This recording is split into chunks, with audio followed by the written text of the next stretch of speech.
Black Beauty, Young Folks' Edition, by Anna Sewell. Chapter 1. My Early Home. The first place that I can well remember was a pleasant meadow with a pond of clear water in it. Over the hedge on one side we looked into a ploughed field, and on the other we looked over a gate at our master's house, which stood by the roadside. While I was young I lived upon my mother's milk, as I could not eat grass. In the daytime I ran by her side, and at night I lay down close to her. When it was hot we used to stand by the pond in the shade of the trees, and when it was cold we had a warm shed near the grove. There were 6 young colts in the meadow beside me. They were older than I was. I used to run with them, and had great fun. We used to gallop all together round the field as hard as we could go. Sometimes we had rather rough play, for they would bite and kick, as well as gallop. One day, when there was a good deal of kicking, my mother whinnied to me to come to her, and then she said, "I wish you to pay attention to what I am going to say. The colts who live here are very good colts, but they are cart-horse colts, and they have not learned manners. You have been well bred and well born. Your father has a great name in these parts, and your grandfather won the cup at the races. Your grandmother had the sweetest temper of any horse I ever knew, and I think you have never seen me kick or bite. I hope you will grow up gentle and good, and never learn bad ways. Do your work with a good will, lift your feet up well when you trot, and never bite or kick even in play." I have never forgotten my mother's advice. I knew she was a wise old horse, and our masters thought a great deal of her.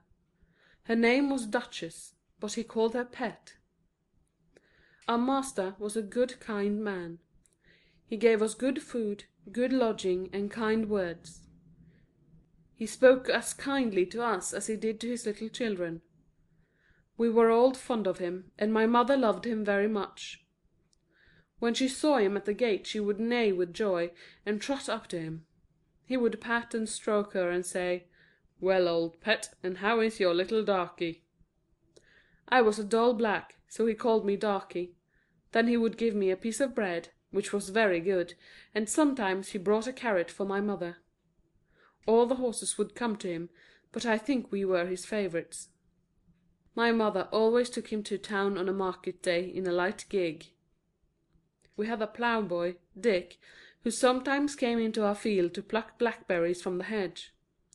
When he had eaten all he wanted he would have what he called fun with the colts, throwing stones and sticks at them to make them gallop.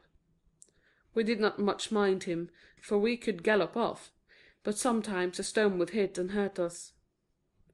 One day he was at this game, and did not know that the master was in the next field, watching what was going on. Over the hedge he jumped in a snap, and catching Dick by the arm, he gave him such a box on the ear as made him roar with pain and surprise. As soon as we saw the master we trotted up nearer to see what went on. "Bad boy," he said, "bad boy, to chase the colts. This is not the first time, but it shall be the last. There, take your money and go home. I shall not want you on my farm again." So we never saw Dick any more. Old Daniel, the man who looked after the horses, was just as gentle as our master, so we were well off. End of chapter 1. Recording by Christine G. in Oslo, Norway. The 4th of August, 2012.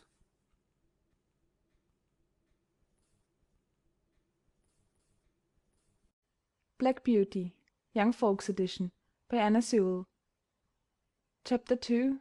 The Hunt. Before I was 2 years old a circumstance happened which I have never forgotten.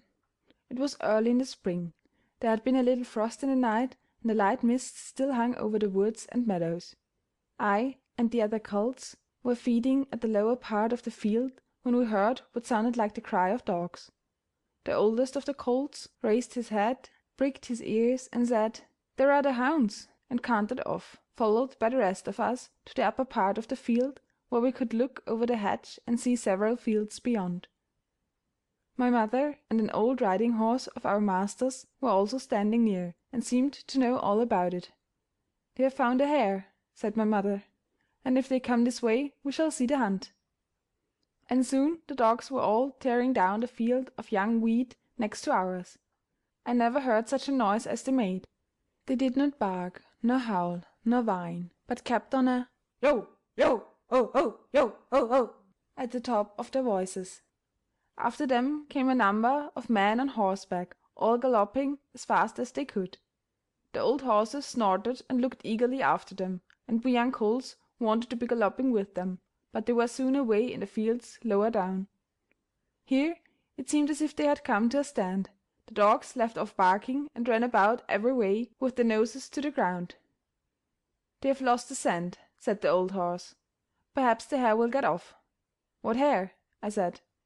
"Oh, I don't know what hare. Likely enough it may be one of our own hares out of the woods. Any hare they can find will do for the dogs and men to run after." And before long the dogs began their "row, row, row, row" again, and back they came all together at full speed, making straight for our meadow at the part where the high bank and hedge overhang the brook. "Now we shall see the hare," said my mother, and just then a hare, wild with fright, rushed by and made for the woods.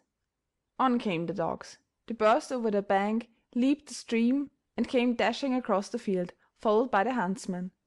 Several men leaped their horses clean over, close upon the dogs. The hare tried to get through the fence. It was too thick, and she turned sharp around to make for the road, but it was too late. The dogs were upon her with their wild cries. We heard one shriek, and that was the end of her. One of the huntsmen rode up and whipped off the dogs, who would soon have torn her to pieces. He held her up by the leg, torn and bleeding, and all the gentlemen seemed well pleased. As for me, I was so astonished that I did not at first see what was going on by the brook, but when I did look, there was a sad sight. Two fine horses were down. One was struggling in the stream, and the other was groaning on the grass. One of the riders was getting out of the water covered with mud. The other lay quite still. "His neck is broken," said my mother. "And serves him right too," said one of the colts. I thought the same, but my mother did not join with us. "Well, no," she said, "you must not say that. But though I am an old horse, and have seen and heard a great deal, I never yet could make out why men are so fond of this sport. They often hurt themselves, often spoil good horses, and tear up fields, and all for a hare, or a fox, or a stag, that they could get more easily some other way. But we are only horses, and don't know." While my mother was saying this, we stood and looked on. Many of the riders had gone to the young man, but my master was the first to raise him.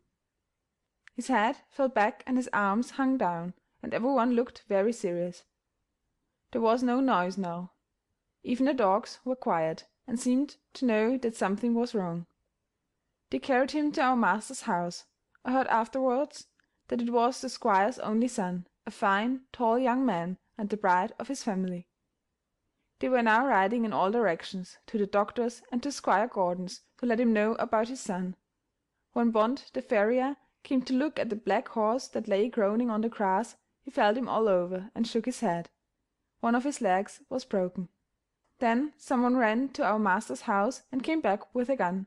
Presently there was a loud bang and a dreadful shriek, and then all was still. The black horse moved no more. My mother seemed much troubled. She said she had known that horse for years, and that his name was Rob Roy. He was a good horse, and there was no vice in him. She would never go to that part of the field afterwards. Not many days after, we heard the church bell tolling for a long time, and looking over the gate we saw a long, strange black coach that was covered with black cloth, and was drawn by black horses. After that came another, and another, and another, and all were black, while the bell kept tolling, tolling. They were carrying young Gordon to the churchyard to bury him. He would never ride again. What they did with Rob Roy I never knew, but 'twas all for one little hare. End of chapter 2.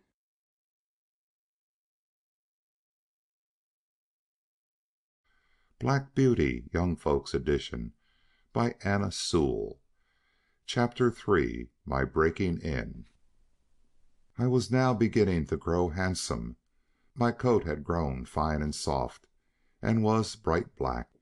I had one white foot, and a pretty white star on my forehead. I was thought very handsome. My master would not sell me till I was 4 years old. He said lads ought not to work like men, and colts ought not to work like horses till they were quite grown up. When I was 4 years old, Squire Gordon came to look at me. He examined my eyes, my mouth, and my legs. He felt them all down, and then I had to walk and trot and gallop before him. He seemed to like me, and said, "When he has been well broken in, he will do very well." My master said he would break me in himself, and he lost no time about it, for the next day he began. Every one may not know what breaking in is, therefore I will describe it. It means to teach a horse to wear a saddle and bridle, and to carry on his back a man, woman, or child, to go just the way they wish, and to go quietly. Besides this, he has to learn to wear a collar and a breeching, and to stand still while they are put on. Then to have a cart or buggy fixed behind, so that he cannot walk or trot without dragging it after him, and he must go fast or slow, just as his driver wishes. He must never start at what he sees, nor speak to other horses, nor bite nor kick, nor have any will of his own, but always do his master's will, even though he may be very tired or hungry. But the worst of all is, when his harness is once on, he may neither jump for joy nor lie down for weariness. So you see this breaking in is a great thing. I had, of course, long been used to a halter and a headstall, and to be led about in the fields and lanes quietly. But now I was to have a bit and a bridle. My master gave me some oats as usual, and after a good deal of coaxing, he got the bit into my mouth and the bridle fixed. But it was a nasty thing. Those who had never had a bit in their mouths cannot think how bad it feels. A great piece of cold hard steel, as thick as a man's finger, to be pushed into one's mouth, between one's teeth, and over one's tongue, with the ends coming out at the corner of your mouth, and held fast there by straps over your head, under your throat, round your nose, and under your chin, so that no way in the world can you get rid of the nasty hard thing. It is very bad, at least I thought so, but I knew my mother always wore one when she went out, and all horses did when they were grown up, and so what with the nice oats, what with my master's pats, kind words, and gentle ways, I got to wear my bit and bridle. Next came the saddle, but that was not half so bad. My master put it on my back very gently, while old Daniel held my head. He then made the girths fast under my body, patting and talking to me all the time. Then I had a few oats, then a little leading about, and this he did every day, till I began to look for the oats and the saddle. At length, one morning, my master got on my back and rode me around the meadow on the soft grass. It certainly did feel queer, but I must say I felt rather proud to carry my master, and as he continued to ride me a little every day, I soon became accustomed to it. The next unpleasant business was putting on the iron shoes. That too was very hard at first. My master went with me to the smith's forge to see that I was not hurt or got any fright. The blacksmith took my feet in his hand, one after the other, and cut away some of the hoof. It did not pain me, so I stood still on 3 legs till he had done them all. Then he took a piece of iron the shape of my foot and clapped it on, and drove some nails through the shoe quite into my hoof, so that the shoe was firmly on. My feet felt very stiff and heavy, but in time I got used to it. And now, having got so far, my master went on to break me to harness. There were more new things to wear. First, a stiff heavy collar just on my neck, and a bridle with great side pieces against my eyes, called blinkers, and blinkers indeed they were, for I could not see on either side, but only straight in front of me. Next, there was a small saddle with a nasty stiff strap that went right under my tail. That was the crupper. I hated the crupper. To have my long tail doubled up and poke through that strap was almost as bad as the bit. I never felt more like kicking, but of course I could not kick such a good master. And so in time I got used to everything, and could do my work as well as my mother. I must not forget to mention one part of my training, which I have always considered a very great advantage. My master sent me for a fortnight to a neighboring farmer's, who had a meadow in which was skirted on one side by the railway. Here were some sheep and cows, and I was turned in among them. I shall never forget the first train that ran by. I was feeding quietly near the pales which separated the meadow from the railway, when I heard a strange sound at a distance, and before I knew whence it came, with a rush and a clatter and a puffing out of smoke, a long black train of something flew by, and was gone almost before I could draw my breath. I galloped to the further side of the meadow, and there I stood snorting with astonishment and fear. In the course of the day many other trains went by, some more slowly. These drew up at the station close by, and sometimes made an awful shriek and groan before they stopped. I thought it very dreadful, but the cows went on eating very quietly, and hardly raised their heads as the black frightful thing came puffing and grinding past. For the first few days I could not feed in peace, but as I found that this terrible creature never came into the field or did me any harm, I began to disregard it, and very soon I cared as little about the passing of a train as the cows and the sheep did. Since then I have seen many horses much alarmed and restive at the sight or sound of a steam engine, but thanks to my good master's care, I am as fearless at railway stations as in my own stable. Now if anyone wants to break in a young horse, well, that is the way. My master often drove me in double harness with my mother, because she was steady and could teach me how to go better than a strange horse. She told me the better I behaved, the better I should be treated, and that it was wisest always to do my best to please my master. I hope you will fall into good hands, but a horse never knows who may buy him, or who may drive him. It is all a chance for us, but still I say, do your best wherever it is, and keep up your good name. End of chapter 3. Recording by Richard Kilmer, Rio Medina, Texas.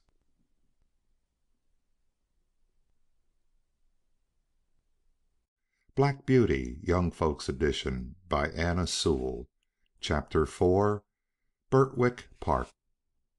It was early in May when there came a man from Gordon's who took me away to the Hall. My master said, "Good-bye, Darky. Be a good horse and always do your best." I could not say good-bye, so I put my nose in his hand. He patted me kindly, and I left my first home. I will describe the stable into which I was taken.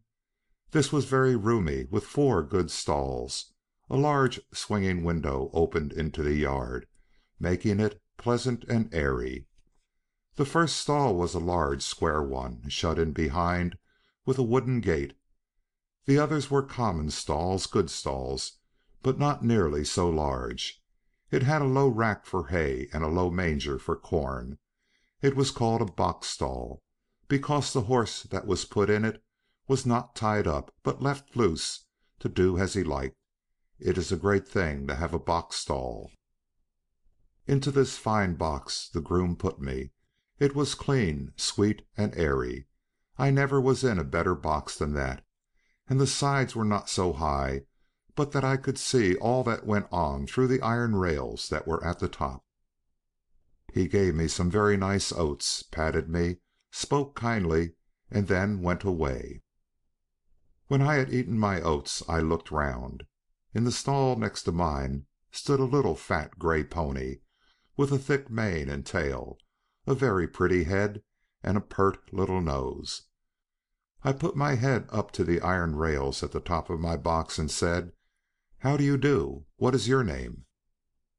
He turned around as far as his halter would allow, held up his head, and said, "My name is Merrylegs. I am very handsome. I carry the young ladies on my back, and sometimes I take our mistress out in the low cart. They think a great deal of me, and so does James. Are you going to live next door to me in the box?" I said, "Yes." "Well, then," he said, "I hope you are good-tempered. I do not like any one next door who bites."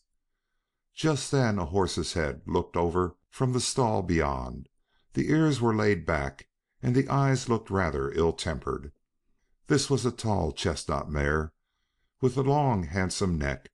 She looked across to me and said, "So it is you have turned me out of my box. It is a very strange thing for a colt like you to come and turn a lady out of her own home." "I beg your pardon," I said. "I have turned no one out. The man who brought me put me here, and I had nothing to do with it. I never had words yet with a horse or mare, and it is my wish to live at peace." "Well," she said, "we shall see. Of course, I do not want to have words with a young thing like you." I said no more. In the afternoon, when she went out, Merrylegs told me all about it. "The thing is this," said Merrylegs. "Ginger has a habit of biting and snapping. That is why they call her Ginger. And when she was in the box stall, she used to snap very much. One day she bit James in the arm and made it bleed, and so Miss Flora and Miss Jessie, who are very fond of me, were afraid to come into the stable. They used to bring me nice things to eat, an apple or a carrot or a piece of bread. But after Ginger stood in that box they dared not come, and I miss them very much. I hope they will now come again, if you do not bite or snap." I told him I never bit anything but grass, hay, and corn, and could not think what pleasure Ginger found it. "Well, I don't think she does find pleasure," said Merrylegs. "It is just a bad habit. She says no one was ever kind to her, and why should she not bite? Of course it is a very bad habit, but I am sure, if all she said be true, she must have been very ill used before she came here. John does all he can to please her, so I think she might be good-tempered here. You see," he said with a wise look, "I am 12 years old. I know a great deal, and I can tell you there is no better place for a horse all around the country than this. John is the best groom that ever was. He has been here 14 years, and you never saw such a kind boy as James is. So that is all Ginger's own fault that she did not stay in that box." End of chapter 4. Recording by Richard Kilmer, Rio Medina, Texas.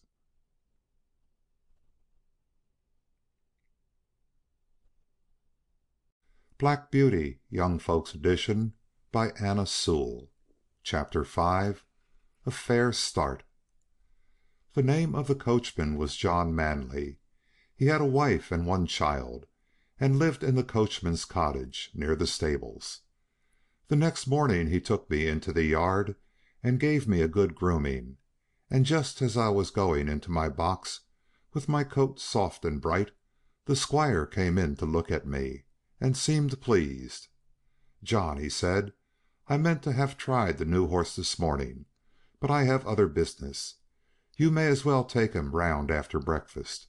Go by the common and the highwood, and back by the water-mill and the river. That will show his paces." "I will, sir," said John. After breakfast he came and fitted me with a bridle.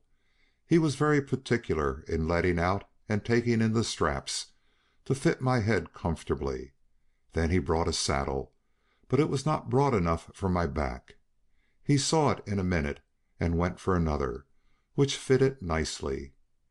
He rode me first slowly, then a trot, then a canter, and when we were on the common he gave me a light touch with his whip, and we had a splendid gallop. "Ho, ho, my boy," he said as he pulled me up. You would like to follow the hounds, I think." As we came back through the park we met the squire and Mrs. Gordon, walking. They stopped, and John jumped off. "Well, John, how does he go?"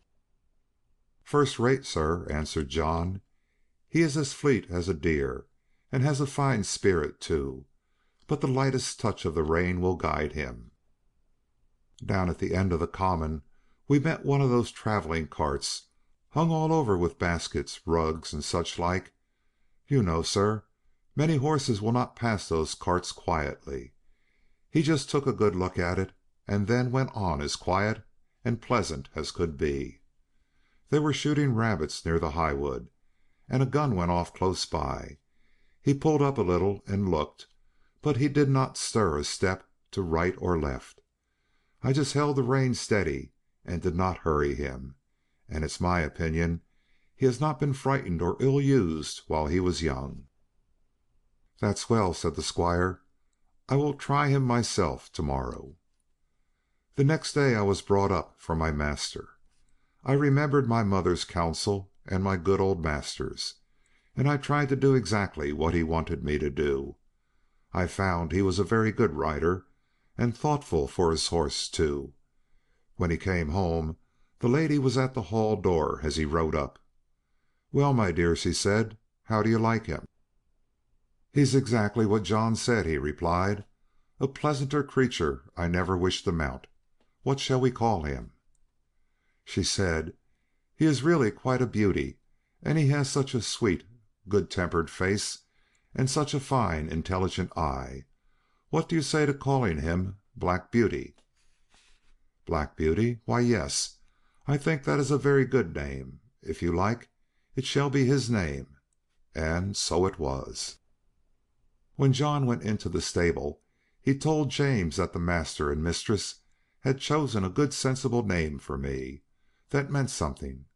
They both laughed, and James said, "If it were not for bringing back the past, I should have named him Rob Roy, for I never saw two horses more alike." "That's no wonder," said John. "Didn't you know that Farmer Gray's old Duchess was the mother of both of them?" I had never heard that before, and so poor Rob Roy, who was killed at that hunt, was my brother. I did not wonder that my mother was so troubled. It seems that horses have no relations. At least, they never know each other after they are sold.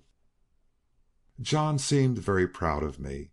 He used to make my mane and tail almost as smooth as a lady's hair, and he would talk to me a great deal. Of course I did not understand all he said, but I learned more and more to know what he meant and what he wanted me to do. I grew very fond of him. He was so gentle and kind. He seemed to know just how a horse feels, and when he cleaned me, he knew the tender places and the ticklish places. When he brushed my head, he went as carefully over my eyes as if they were his own, and never stirred up any ill temper. James Howard, the stable boy, was just as gentle and pleasant in his way, so I thought myself well off. There was another man who helped in the yard, but he had very little to do with Ginger and me. A few days after this I had to go out with Ginger in the carriage. I wondered how we should get on together, but except laying back her ears when I was led up to her, she behaved very well. She did her work honestly, and did her full share, and I never wished to have a better partner in double harness. When we came to a hill, instead of slackening her pace, she would throw her weight right into the collar, and pull away straight up.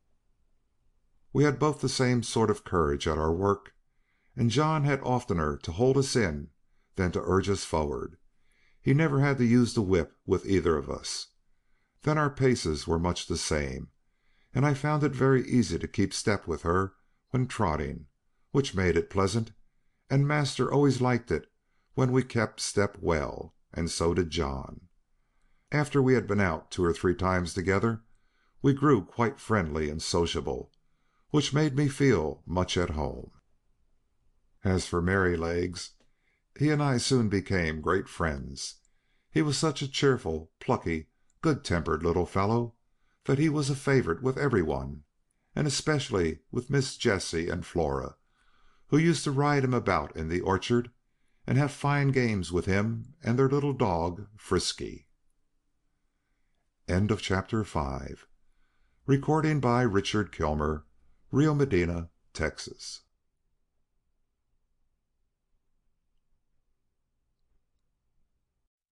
Black Beauty, Young Folks Edition by Anna Sewell. Chapter 6. Merrylegs. Mr. Bloomfield, the vicar, had a large family of boys and girls. Sometimes they used to come and play with Miss Jessie and Flora. One of the girls was as old as Miss Jessie. Two of the boys were older, and there were several little ones. When they came, there was plenty of work for Merrylegs, for nothing pleased them so much as getting on him by turns and riding him all about the orchard and the home paddock, and this they would do by the hour together. One afternoon he had been sent out with them a long time, and when James brought him in and put on his halter, he said, "There, you rogue, mind how you behave yourself, or we shall get into trouble." "What have you been doing, Merrylegs?" I asked. "Oh," said he, tossing his little head, "I have only been giving those young people a lesson. They did not know when they had enough, so I just pitched them off backwards. That was the only thing they could understand." "What?" said I. "You threw the children off?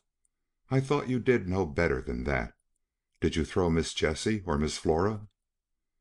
He looked very much offended, and said, "Of course not. I would not do such a thing for the best oats that ever came into the stable. Why, I am as careful of our young ladies as the master could be, and as for the little ones, it is I who teach them to ride.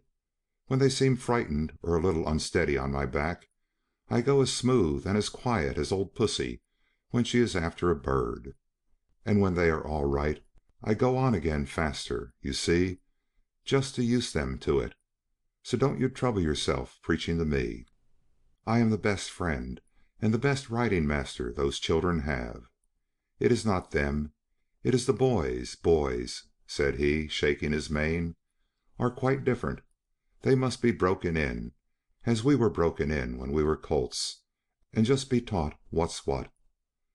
The other children had ridden me for about 2 hours, and then the boys thought it was their turn, and so it was, and I was quite agreeable.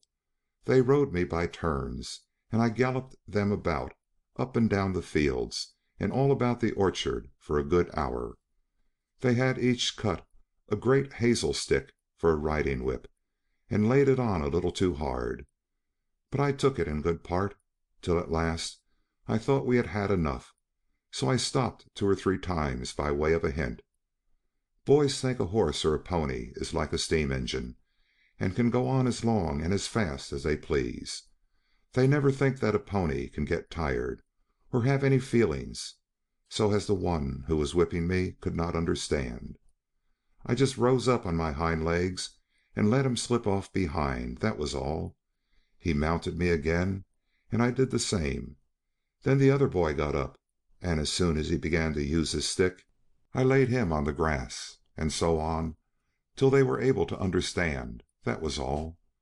They were not bad boys. They don't wish to be cruel. I like them very well, but you see, I had to give them a lesson. When they brought me to James and told him, I think he was very angry to see such big sticks. He said they were not for young gentlemen." "If I had been you," said Ginger, "I would have given those boys a good kick. That would have given them a lesson." "No doubt you would," said Merrylegs, "but then I am not quite such a fool as to anger our master, or make James ashamed of me. Besides, those children are under my charge when they are riding. I tell you, they are entrusted to me. Why, only the other day I heard her master say to Mrs. Bloomfield, 'My dear madam, you need not be anxious about the children. My old Merrylegs will take as much care of them as you or I could. I assure you, I would not sell that pony for any money. He is so perfectly good-tempered and trustworthy. And do you think I am such an ungrateful brute as to forget all the kind treatment I have had here for 5 years, and all the trust they place in me, and turn vicious because a couple of ignorant boys used me badly? No, no, you never had a good place where they were kind to you, and so you don't know, and I am sorry for you, but I can tell you good places make good horses. I wouldn't vex our people for anything. I love them, I do," said Merrylegs, and he gave a low ho, ho, ho through his nose, as he used to do in the morning when he heard James's footsteps at the door. End of chapter 6. Recording by Richard Kilmer, Rio Medina, Texas.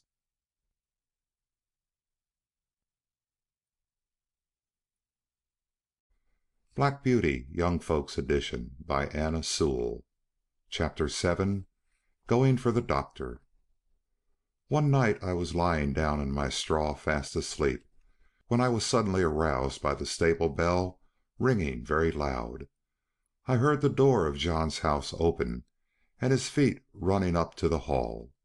He was back again in no time. He unlocked the stable door and came in, calling out, "Wake up, Beauty! You must go well now, if you ever did." And almost before I could think, he had got a saddle on my back and the bridle on my head. He just ran around for his coat, and then took me at a quick trot up to the hall door. The squire stood there with a lamp in his hand. "Now, John," he said, "ride for your life, that is, for your mistress's life. There is not a moment to lose. Give this note to Dr. White. Give your horse a rest at the inn, and be back as soon as you can." John said, "Yes, sir," and was on my back in a minute. The gardener, who lived at the lodge, had heard the bell ring, and was ready with the gate open, and away we went through the park, and through the village, and down the hill, till we came to the toll gate. John called out very loud, and thumped upon the door. The man was soon out, and flung open the gate. "Now," said John, "do you keep the gate open for the doctor. Here's the money." And off we went again. There was before us a long piece of level road by the riverside. John said to me, "Now, Beauty, do your best." And so I did. I wanted no whip nor spur, and for 2 miles I galloped as fast as I could lay my feet to the ground. I don't believe that my old grandfather, who won the race at Newmarket, could have gone faster. When we came to the bridge, John pulled me up a little and patted my neck. "Well done, Beauty, good old fellow," he said. He would have let me go slower, but my spirit was up, and I was off again as fast as before. The air was frosty, the moon was bright. It was very pleasant. We came through a village, then through a dark wood, then uphill, then downhill, till, after an 8-mile run, we came to the town, through the streets and into the marketplace. It was all quiet except the clatter of my feet on the stones. Everybody was asleep. The church clock struck 3 as we drew up at Dr. White's door. John rang the bell twice, and then knocked at the door like thunder. A window was thrown up, and the doctor, in his nightcap, put his head out and said, "What do you want?" "Mrs. Gordon is very ill, sir. Master wants you to go at once. He thinks she will die if you cannot get there. Here is a note."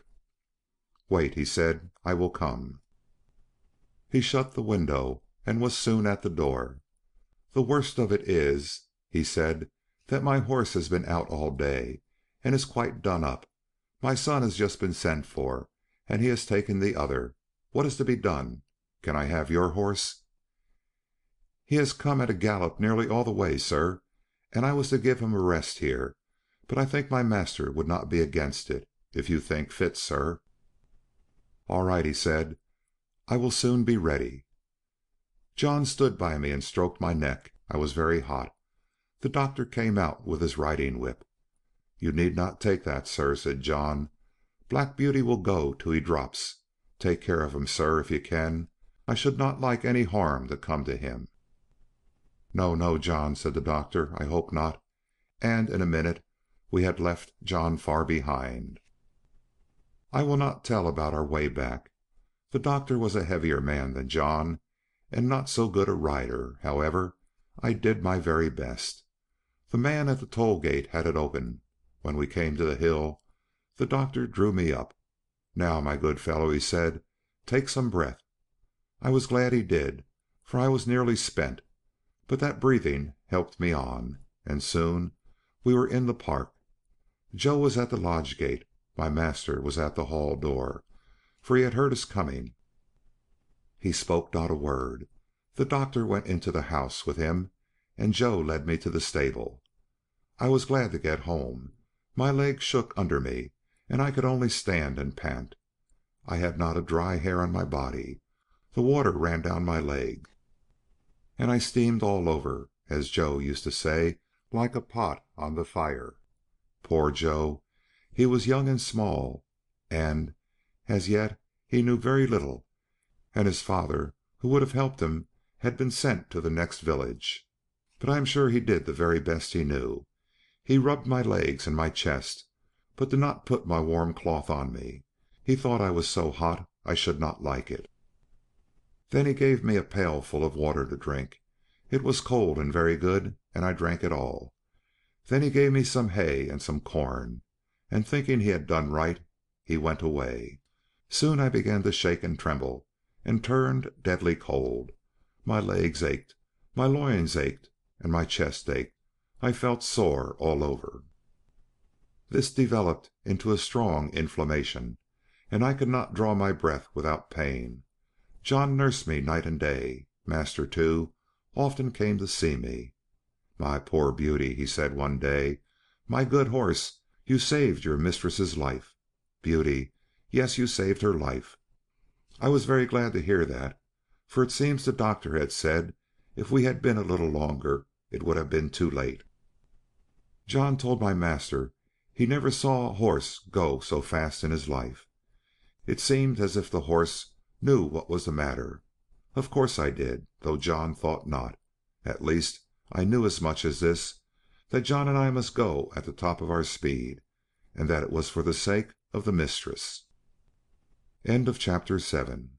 Recording by Richard Kilmer, Rio Medina, Texas.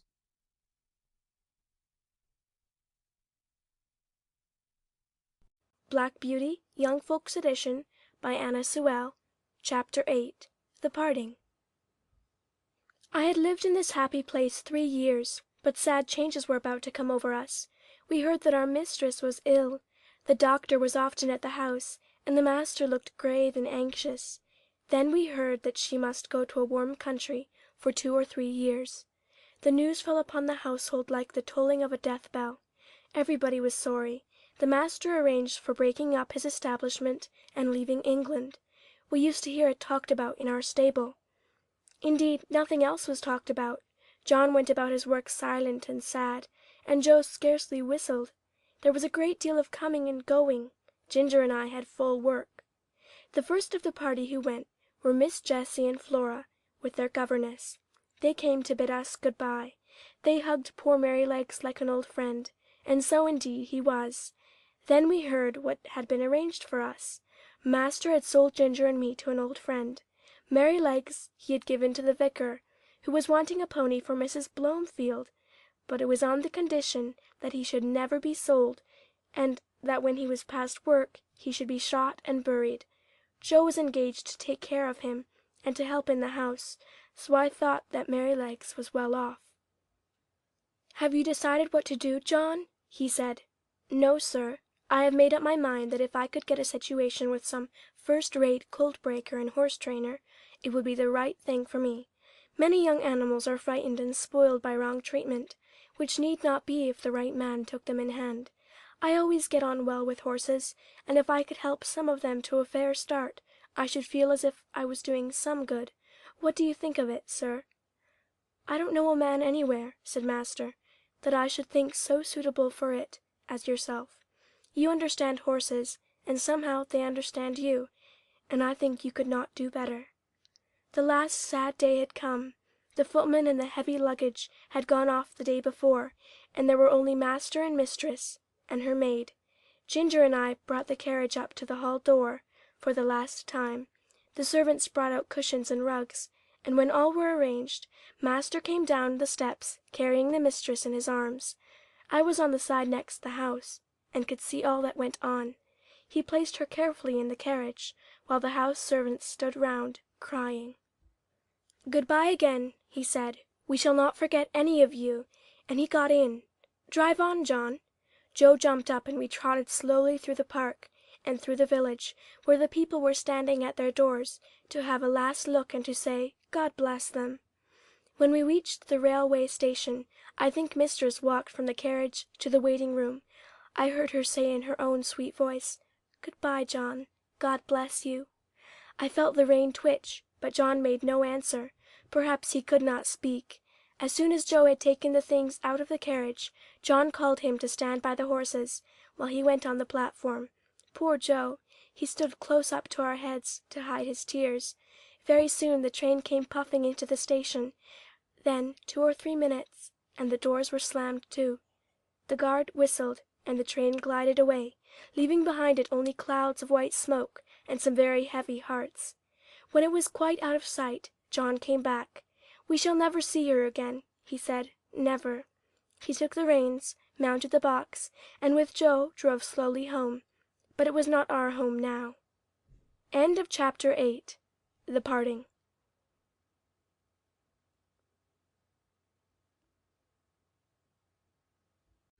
Black Beauty, Young Folks Edition, by Anna Sewell. Chapter 9. Earlshall.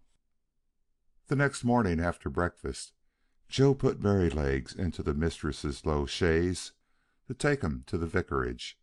He came first and said good-bye to us, and Merrylegs neighed to us from the yard. Then John put the saddle on Ginger and the leading rein on me, and rode us across the country to Earlshall Park, where the Earl of W. lived. There was a very fine house and a great deal of stabling. We went into the yard through a stone gateway, and John asked for Mr. York. It was some time before he came. He was a fine-looking, middle-aged man, and his voice said at once that he expected to be obeyed. He was very friendly and polite to John, and after giving us a slight look, he called a groom to take us to our boxes, and invited John to take some refreshment. We were taken to a light, airy stable, and placed in boxes adjoining each other, where we were rubbed down and fed. In about half an hour, John and York, who was to be our new coachman, came in to see us. "Now, Manley," he said, after carefully looking at us both, "I can see no fault in these horses, but we all know that horses have their peculiarities as well as men, and that sometimes they need different treatment. I should like to know if there is anything in particular in either of these that you would like to mention." "Well," said John, "I don't believe there is a better pair of horses in the country, and right grieved I am to part with them, but they are not alike. The black one is the most perfect temper I ever knew. I suppose he has never known a hard word or blow since he was foaled, and all his pleasure seems to be to do what you wish. But the chestnut, I fancy, must have had bad treatment. We heard as much from the dealer. She came to us snappish and suspicious, but when she found out what sort of place ours was, it all went off by degrees. For 3 years I have never seen the smallest sign of temper, and if she is well treated, there is not a better, more willing animal than she is. But she is naturally a more irritable constitution than the black horse.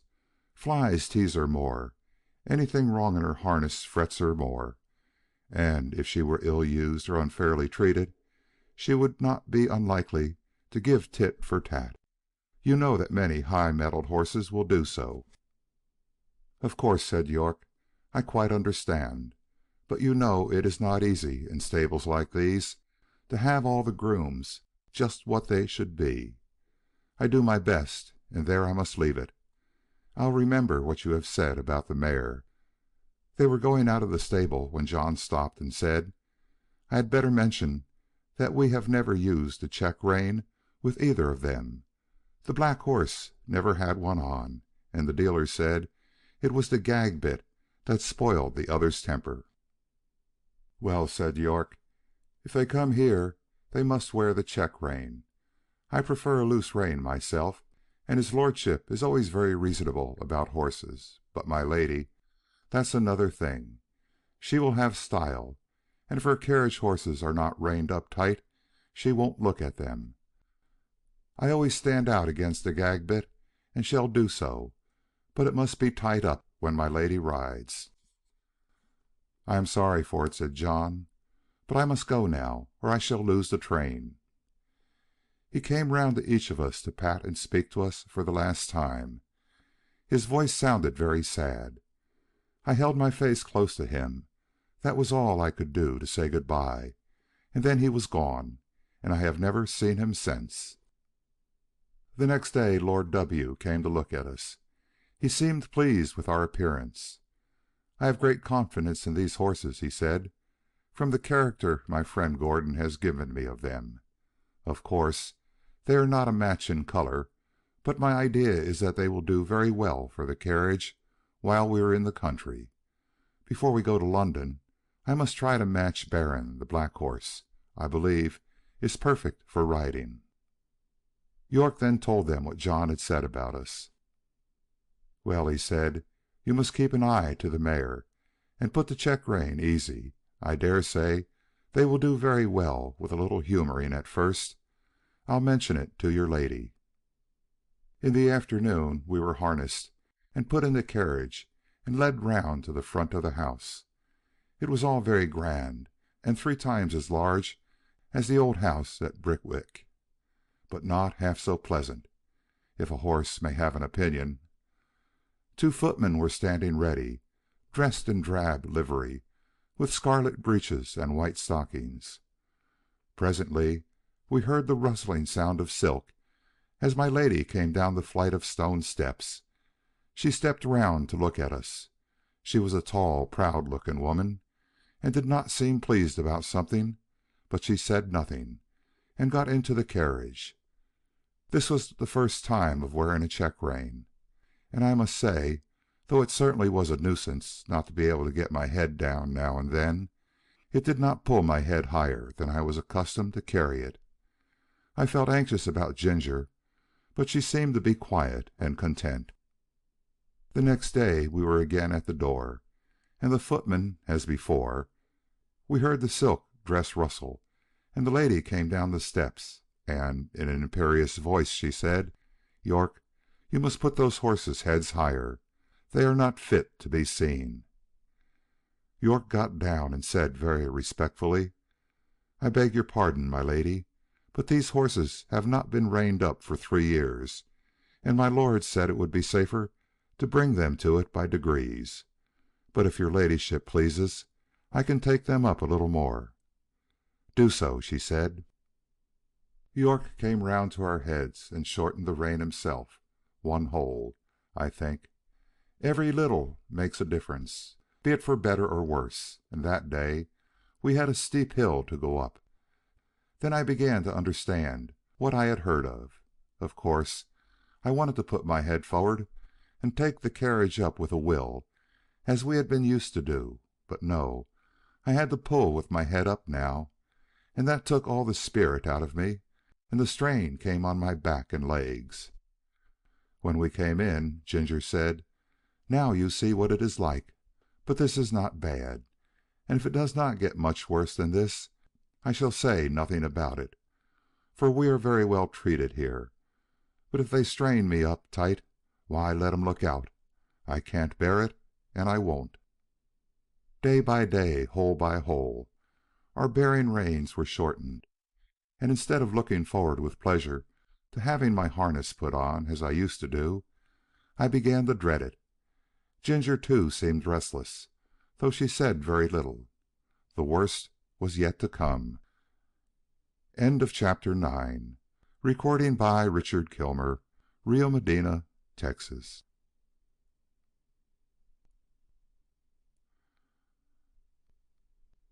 Black Beauty, Young Folks Edition, by Anna Sewell. Chapter 10. A Strike for Liberty. One day my lady came down later than usual, and the silk rustled more than ever. "Drive to the Duchess of B.'s," she said, and then after a pause, "Are you never going to get those horses' heads up, York? Raise them at once, and let us have no more of this humoring nonsense." York came to me first, while the groom stood at Ginger's head. He drew my head back and fixed the rein so tight that it was almost intolerable. Then he went to Ginger, who was impatiently jerking her head up and down against the bit, as was her way now.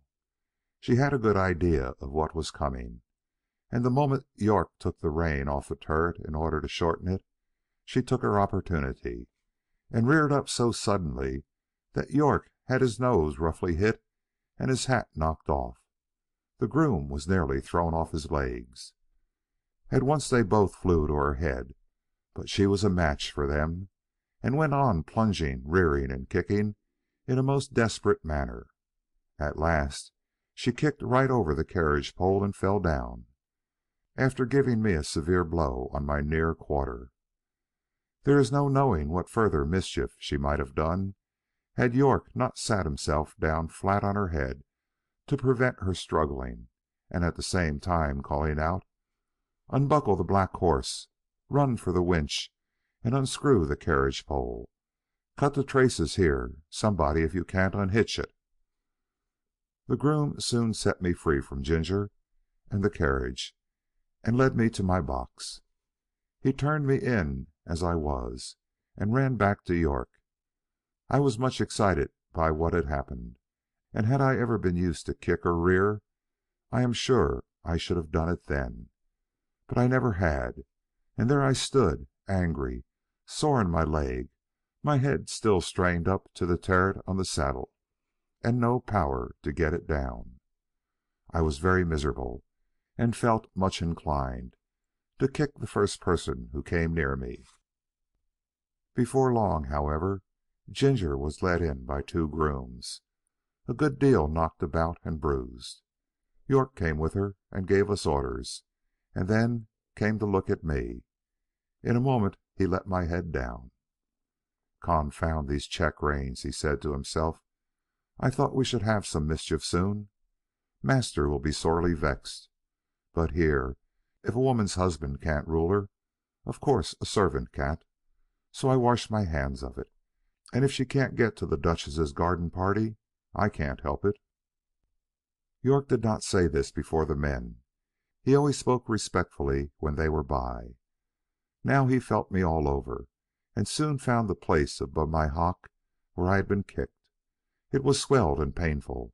He ordered it to be sponged with hot water, and then some lotion was put on.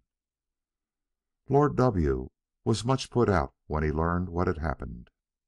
He blamed York for giving way to his mistress, to which he replied that in the future he would much prefer to receive his orders only from his lordship.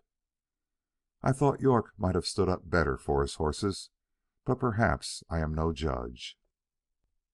Ginger was never put into the carriage again, but when she was well of her bruises, one of Lord W.'s younger sons said he should like to have her.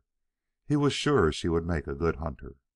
As for me, I was obliged still to go in the carriage, and had a fresh partner called Max.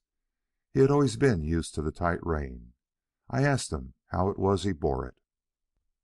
"Well," he said, "I bear it because I must, but it is shortening my life, and it will shorten yours too, if you have to stick to it." "Do you think," I said, "that our master knows how bad it is for us?" "I can't say," he replied, "but the dealers and the horse doctors know it very well. I was at a dealer's once, who was training me and another horse to go as a pair. He was getting our heads up, and he said, a little higher and a little higher every day. A gentleman who was there asked him why he did so. "Because," he said, "people won't buy them unless we do. The fashionable people want their horses to carry their heads high and to step high. Of course, it is very bad for the horses, but then it is good for trade. The horses soon wear up, and they come for another pair. That," said Max, "is what he said in my hearing, and you can judge for yourself." What I suffered with that rain for 4 months in my lady's carriage would be hard to describe, but I am quite sure that, had it lasted much longer, either my health or my temper would have given way. Before that, I never knew what it was to foam at the mouth, but now the action of the sharp bit on my tongue and jaw, and the constrained position of my head and throat, always caused me to froth at the mouth more or less. Some people think it very fine to see this, and say, "What fine, spirited creatures!" But it is just as unnatural for horses as for men to foam at the mouth. It is a sure sign of some discomfort, and should be attended to. Besides this, there was a pressure on my windpipe, which often made my breathing very uncomfortable.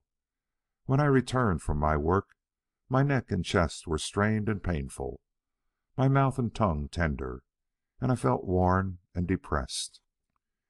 In my old home I always knew that John and my master were my friends, but here, although in many ways I was well treated, I had no friend. York might have known, and very likely did know, how that rain harassed me, but I suppose he took it as a matter of course that could not be helped. At any rate, nothing was done to relieve me. End of chapter 10. Recording by Richard Kilmer, Rio Medina, Texas.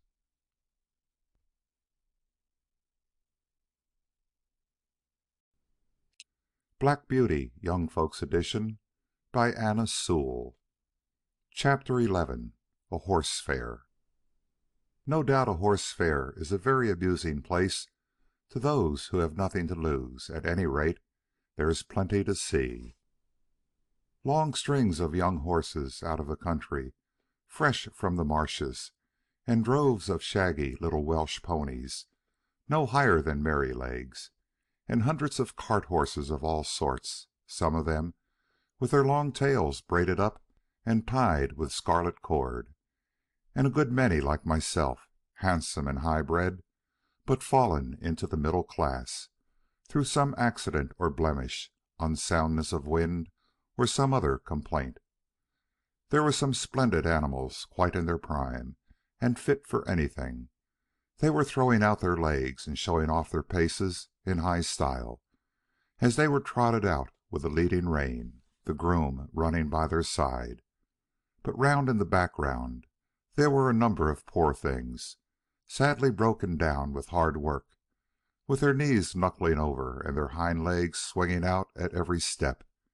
And there were some very dejected-looking old horses, with the under lip hanging down and the ears lying back heavily, as if there were no more pleasure in life and no more hope. There were some so thin you might see all their ribs, and some with old sores on their backs and hips.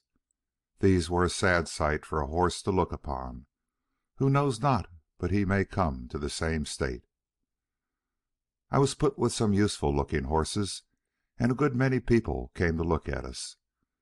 The gentlemen always turned from me when they saw my broken knees, though the man who had me swore it was only a slip in the stall.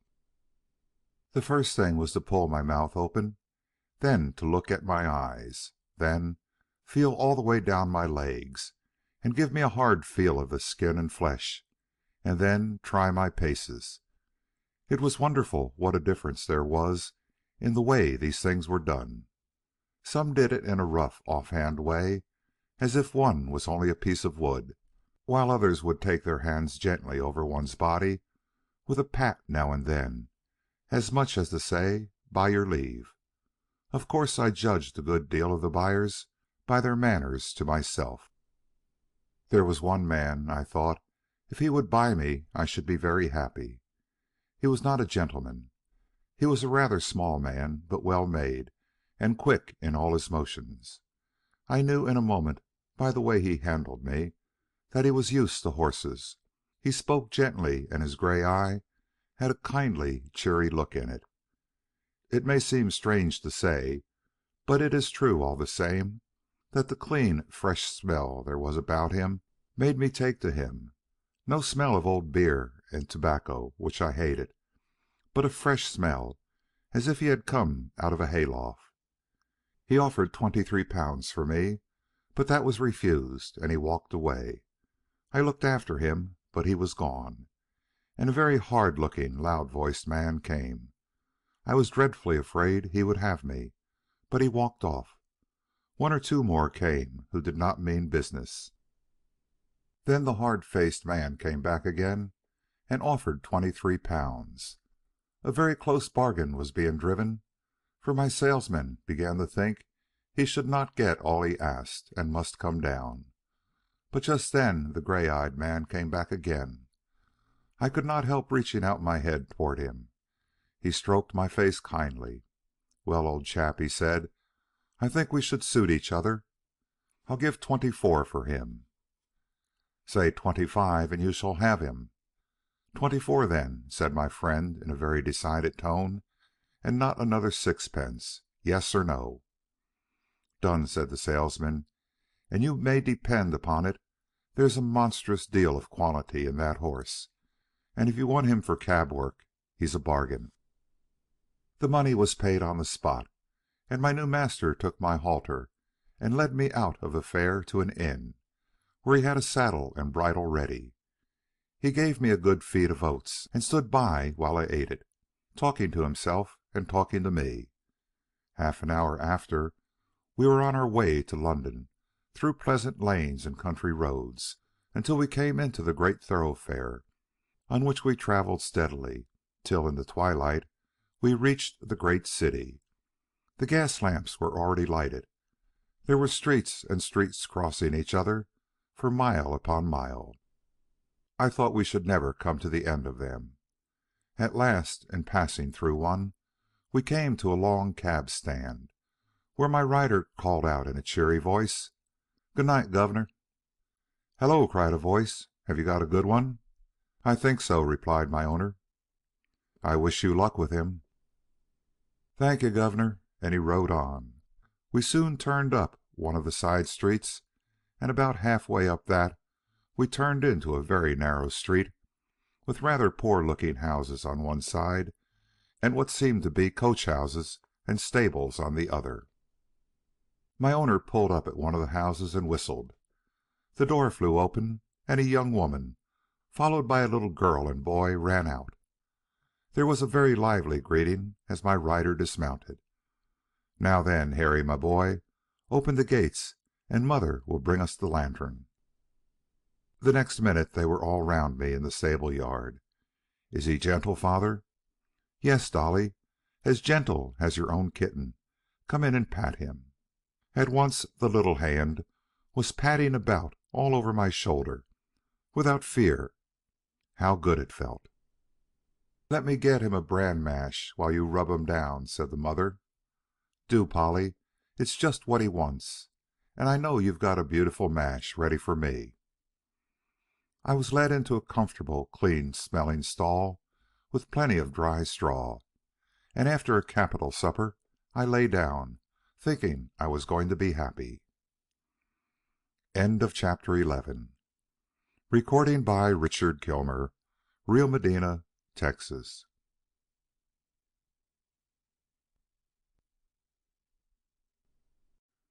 Black Beauty, Young Folks Edition, by Anna Sewell.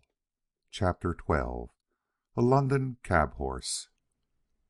My new master's name was Jeremiah Barker, but as everyone called him Jerry, I shall do the same.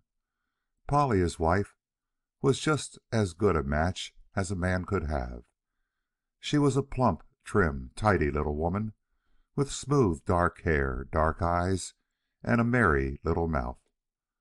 The boy was nearly 12 years old, a tall, frank, good-tempered lad, and little Dorothy, Dolly they called her, was her mother over again, at 8 years old. They were all wonderfully fond of each other. I never knew such a happy, merry family before or since. Jerry had a cab of his own and 2 horses, which he drove and attended to himself. His other horse was a tall, white, rather large-boned animal called Captain. He was old now, but when he was young he must have been splendid. He had still a proud way of holding his head and arching his neck. In fact, he was a high-bred, fine-mannered, noble old horse, every inch of him. He told me that in his early youth he went to the Crimean War, where he belonged to an officer in the cavalry and used to lead the regiment. The next morning, when I was well groomed, Polly and Dolly came into the yard to see me and make friends. Harry had been helping his father since the early morning, and had stated his opinion that I should turn out a regular brick. Polly brought me a slice of apple, Dolly a piece of bread, and made as much of me as if I had been the Black Beauty of olden time. It was a great treat to be petted again and talked to in a gentle voice, and I let them see as well as I could that I wished to be friendly. Polly thought I was very handsome, and a great deal too good for a cab, if it was not for the broken knees. "Of course there's no one to tell us whose fault that was," said Jerry, "and as long as I don't know, I shall give him the benefit of the doubt. For a firmer, neater stepper I never rode. We'll call him Jack, after the old one. Shall we, Polly?" "Do," she said, "for I like to keep a good name going." Captain went out in the cab all the morning. Harry came in after school to feed me and give me water. In the afternoon I was put into the cab. Jerry took as much pains to see if the collar and bridle fitted comfortably as if he had been John Manly over again. There was no check rein, no curb, nothing but a plain ring snaffle. What a blessing that was! After driving through the side street, we came to the large cab stand where Jerry had said good night. On one side of this wide street were high houses with wonderful shop fronts, and on the other was an old church and churchyard surrounded by iron palisades. Alongside these iron rails a number of cabs were drawn up, waiting for passengers. Bits of hay were lying about on the ground. Some of the men were standing together, talking. Some were sitting on their boxes, reading the newspaper, and one or two were feeding their horses with bits of hay and giving them a drink of water. We pulled up in the rank at the back of the last cab. 2 or 3 men came round and began to look at me and pass their remarks. "Very good for a funeral," said one. "Too smart looking," said another, shaking his head in a very wise way. "You'll find out something wrong one of these fine mornings, or my name isn't Jones." "Well," said Jerry pleasantly, "I suppose I need not find it out till it find me out, eh? And if so, I'll keep up my spirits a little longer." Then there came up a broad-faced man, dressed in a gray coat with gray great capes and a great white button, a gray hat, and a blue comforter loosely tied around his neck.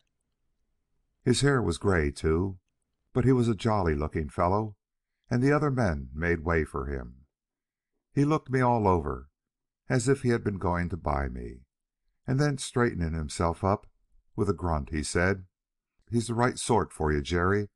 I don't care what you gave for him, he'll be worth it." Thus my character was established on the stand. This man's name was Grant, but he was called Gray Grant, or Governor Grant. He had been the longest on the stand of any of the men, and he took it upon himself to settle matters and stop disputes. The first week of my life as a cab horse was very trying. I had never been used to London, and the noise, the hurry, the crowds of horses, carts, and carriages that I had to make my way through made me feel anxious and harassed. But I soon found that I could perfectly trust my driver, and then I made myself easy and got used to it.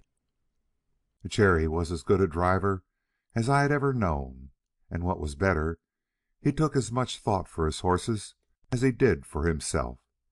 He soon found out that I was willing to work and do my best, and he never laid the whip on me unless it was gently drawing the end of it over my back, when I was to go on. But generally I knew this quite well by the way in which he took up the reins, and I believe his whip was more frequently stuck up by his side than in his hand. In a short time I and my master understood each other, as well as a horse and man can do. In the stables, too, he did all that he could for our comfort. The stalls were the old-fashioned style, too much on the slope, but he had two movable bars fixed across the back of our stalls, so that at night, when we were resting, he just took off our halters and put up the bars, and thus we could turn about and stand whichever way we pleased, which is a great comfort.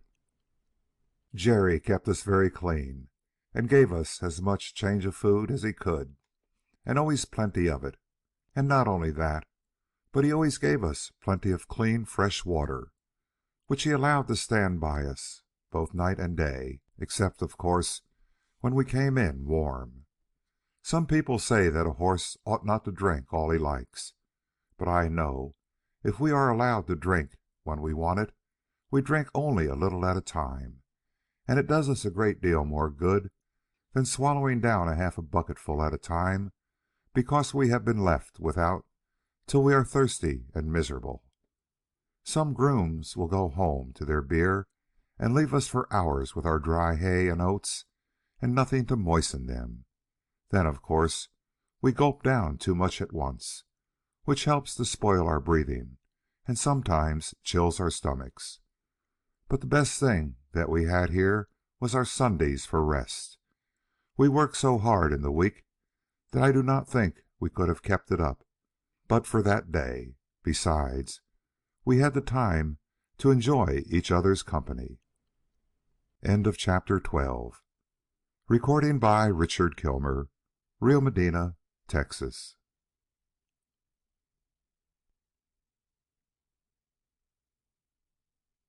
Black Beauty, Young Folks Edition by Anna Sewell. Chapter 13. Dolly and a Real Gentleman. The winter came in early with a great deal of cold and wet.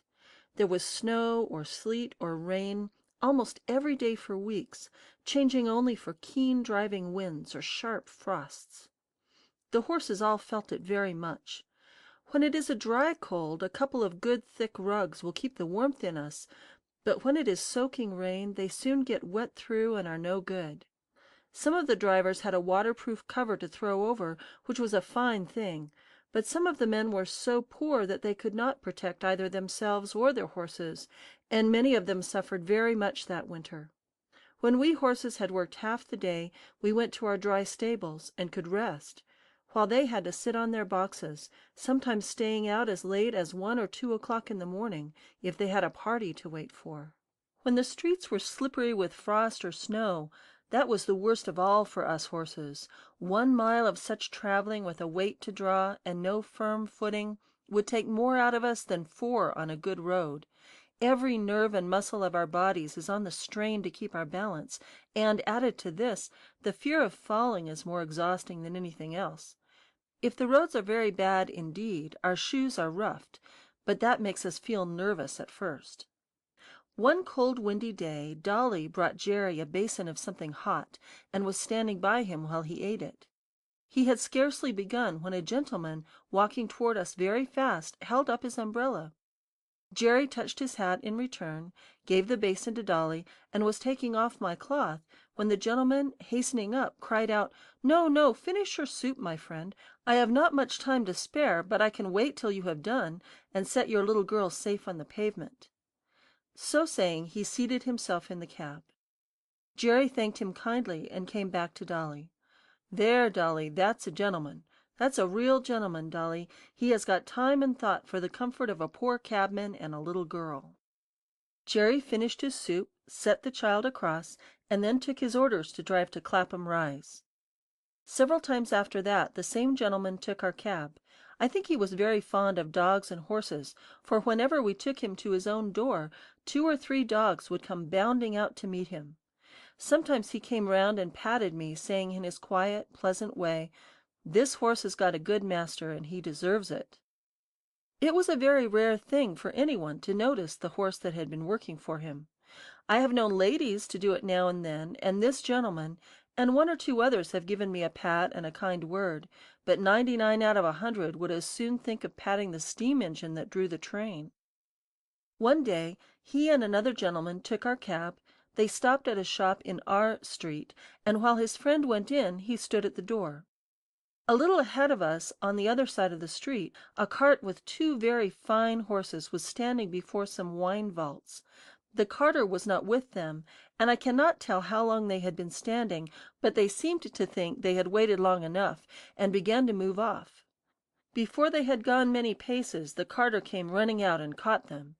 He seemed furious at their having moved, and with whip and rein punished them brutally, even beating them about the head.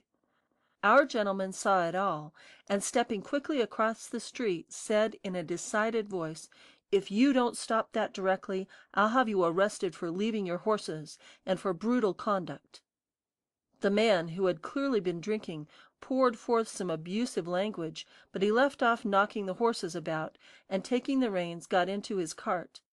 Meantime our friend had quietly taken a notebook from his pocket, and looking at the name and address painted on the cart, he wrote something down. "What do you want with that?" growled the carter, as he cracked his whip and was moving on. A nod and a grim smile was the only answer he got. On returning to the cab, our friend was joined by his companion, who said, laughing, "I should have thought right you had enough business of your own to look after, without troubling yourself about other people's horses and servants." Our friend stood still for a moment, and, throwing his head a little back, "Do you know why this world is as bad as it is?" "No," said the other. "Then I'll tell you. It is because people think only about their own business, and won't trouble themselves to stand up for the oppressed, nor bring the wrongdoer to light. I never see a wicked thing like this without doing what I can, and many a master has thanked me for letting him know how his horses have been used." "I wish there were more gentlemen like you, sir," said Jerry, "for they are wanted badly enough in this city." End of chapter 13.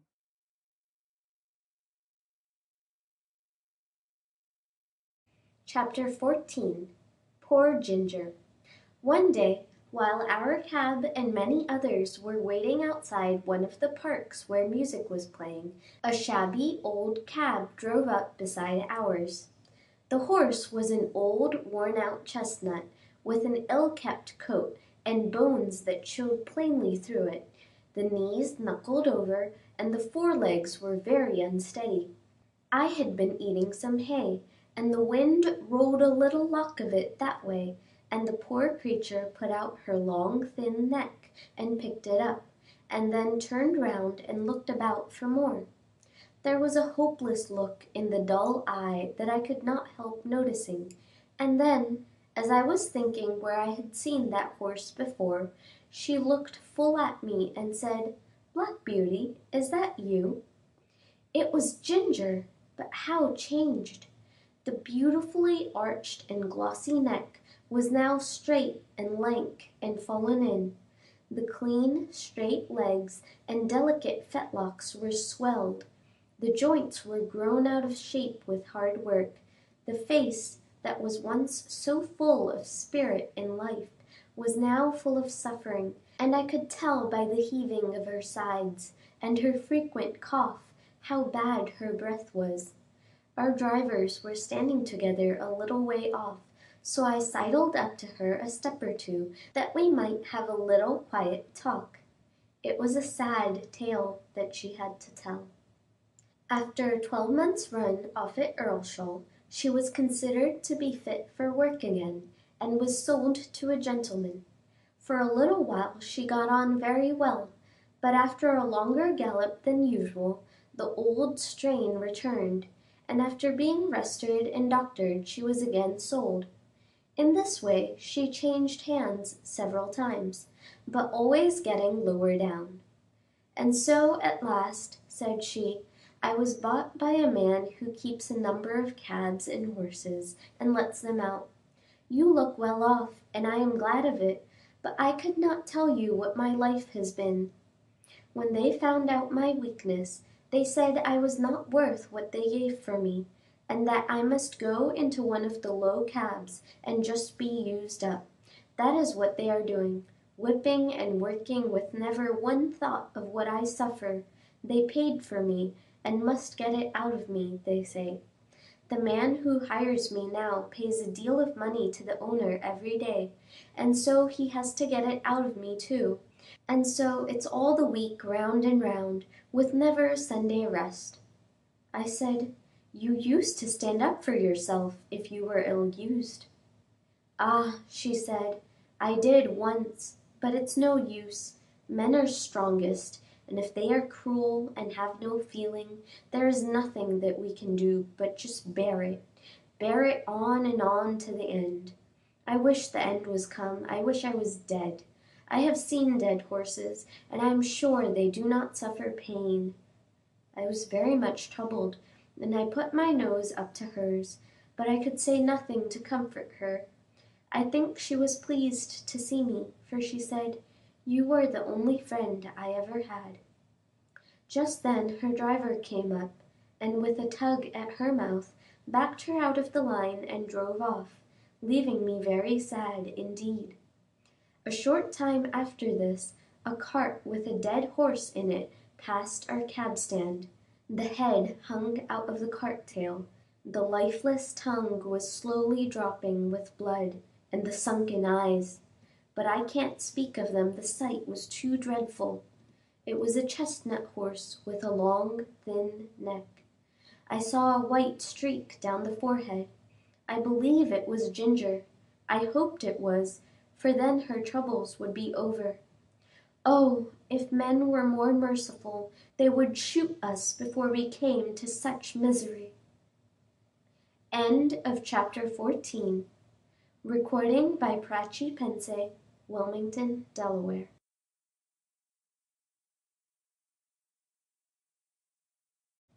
Chapter 15. At a sale, I found myself in company with a lot of horses, some lame, some broken-winded, some old, and some that I am sure it would have been merciful to shoot. The buyers and sellers, too, many of them, looked not much better off than the poor beasts they were bargaining about. There were poor old men trying to get a horse or pony for a few pounds that might drag about some little wood or coal cart. There were poor men trying to sell a worn-out beast for 2 or 3 pounds, rather than have the greater loss of killing him. Some of them looked as if poverty and hard times had hardened them all over, but there were others that I would have willingly used the last of my strength in serving, poor and shabby, but kind and humane, with voices that I could trust. There was one tottering old man that took a great fancy to me, and I to him, but I was not strong enough. It was an anxious time. Coming from the better part of the fair, I noticed a man who looked like a gentleman farmer, with a young boy by his side. He had a broad back and round shoulders, a kind, ruddy face, and he wore a broad-brimmed hat. When he came up to me and my companions, he stood still and gave a pitiful look round upon us. I saw his eyes rest on me, and I had still a good mane and tail, which did something for my appearance. I pricked my ears and looked at him. "There's a horse, Willie, that has known better days." "Poor old fellow," said the boy. "Do you think, grandpapa, he was ever a carriage horse?" "Oh, yes, my boy," said the farmer, coming closer. "He might have been anything when he was young. Look at his nostrils and his ears, the shape of his neck and shoulder. There's a deal of breeding about that horse." He put out his hand and gave me a kind pat on the neck. I put out my nose in answer to his kindness. The boy stroked my face. "Poor old fellow! See, grandpapa, how well he understands kindness. Could not you buy him and make him young again as you did with Ladybird?" "My dear boy, I can't make all old horses young. Besides, Ladybird was not so very old, as she was run down and badly used." "Well, grandpapa, I don't believe that this one is old. Look at his mane and tail. I wish you would look into his mouth, and then you could tell. Though he is so very thin, his eyes are not sunk like some old horses." The old gentleman laughed. Bless the boy! He is as horsey as his old grandfather. "But do look at his mouth, grandpapa, and ask the price. I am sure he would grow young in our meadows."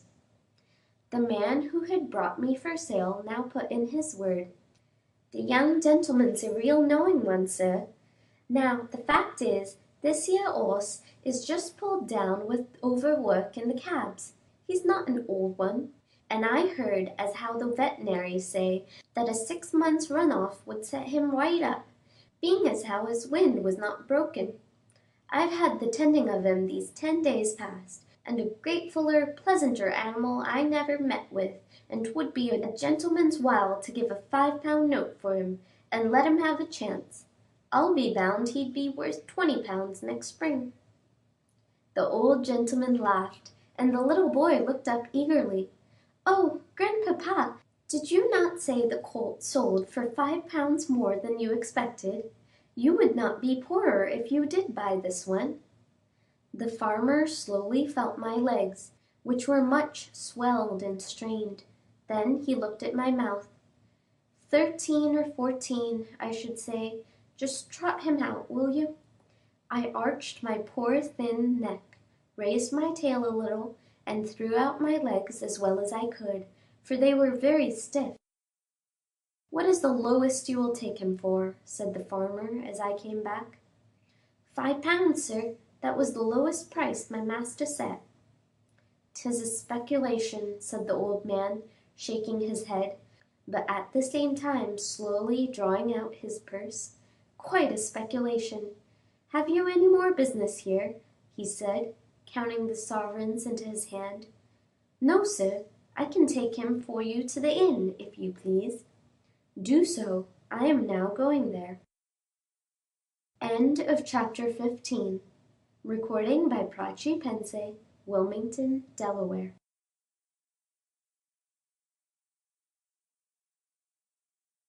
Chapter 16. My Last Home. One day during this summer, the groom cleaned and dressed me with such extraordinary care that I thought some new change must be at hand. He trimmed my fetlocks and legs, passed the tar brush over my hoofs, and even parted my forelock. I think the harness had an extra polish. Willie seemed half anxious, half merry, as he got into the chaise with his grandfather.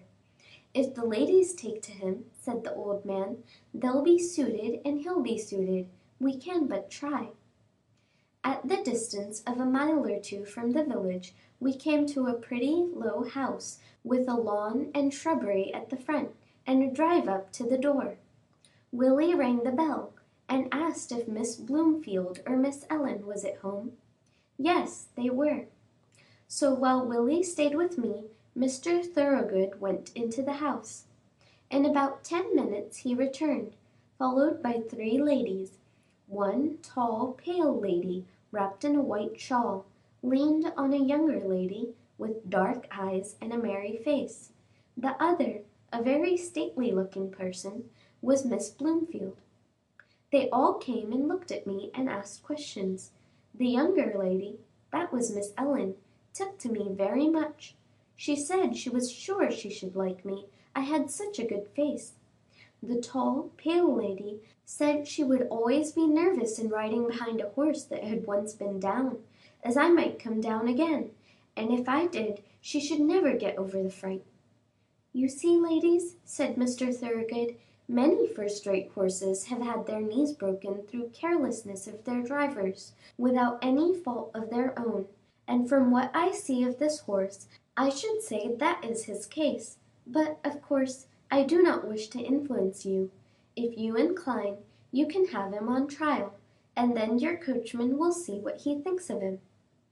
"You have always been such a good adviser to us about our horses," said the stately lady, "that your recommendation would go a long way with me, and if my sister Lavinia sees no objection, we will accept your offer of a trial, with thanks."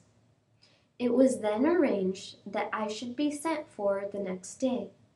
In the morning a smart-looking young man came for me. At first he looked pleased, but when he saw my knees, he said in a disappointed voice, "I didn't think, sir, you would have recommended a blemished horse like that." "Handsome is that handsome does," said my master. "You are only taking him on trial, and I am sure you will do fairly by him, young man. If he is not safe as any horse you ever drove, send him back." I was led to my new home, placed in a comfortable stable, fed, and left to myself. The next day, when my groom was cleaning my face, he said, "That is just like the star that Black Beauty had. He is much the same height, too. I wonder where he is now." A little further on, he came to the place in my neck where I was bled, and where a little knot was left in the skin. He almost started, and begun to look me over carefully, talking to himself. White star in the forehead, one white foot on the off side, this little knot just in that place. Then, looking at the middle of my back, and as I am alive, there is that little patch of white hair that John used to call Beauty's threepenny bit. It must be Black Beauty. "Why, Beauty, Beauty, do you know me? Little Joe Green, that almost killed you." And he began patting and patting me as if he was quite overjoyed. I could not say that I remembered him, for now he was a fine grown young fellow, with black whiskers and a man's voice, but I was sure he knew me, and that he was Joe Green, and I was very glad. I put my nose up to him, and tried to say that we were friends. I never saw a man so pleased. "Give you a fair trial? I should think so indeed. I wonder who the rascal was that broke your knees, my old Beauty. You must have been badly served out somewhere. Well, well, it won't be my fault if you haven't good times of it now. I wish John Manley was here to see you." In the afternoon I was put into a low park chair and brought to the door. Miss Ellen was going to try me, and Green went with her. I soon found that she was a good driver, and she seemed pleased with my paces. I heard Joe telling her about me, and that he was sure I was Squire Gordon's old Black Beauty. When we returned, the other sisters came out to hear how I had behaved myself. She told them what she had just heard, and said, "I shall certainly write to Mrs. Gordon, and tell her that her favorite horse has come to us. How pleased she will be." After this I was driven every day for a week or so, and as I appeared to be quite safe, Miss Lavinia at last ventured out in the small close carriage. After this it was quite decided to keep me and call me by my old name of Black Beauty. I have now lived in this happy place a whole year. The End. End of chapter 16. End of Black Beauty, Young Folks Edition, by Anna Sewell. Recording by Prachi Pense, Wilmington, Delaware.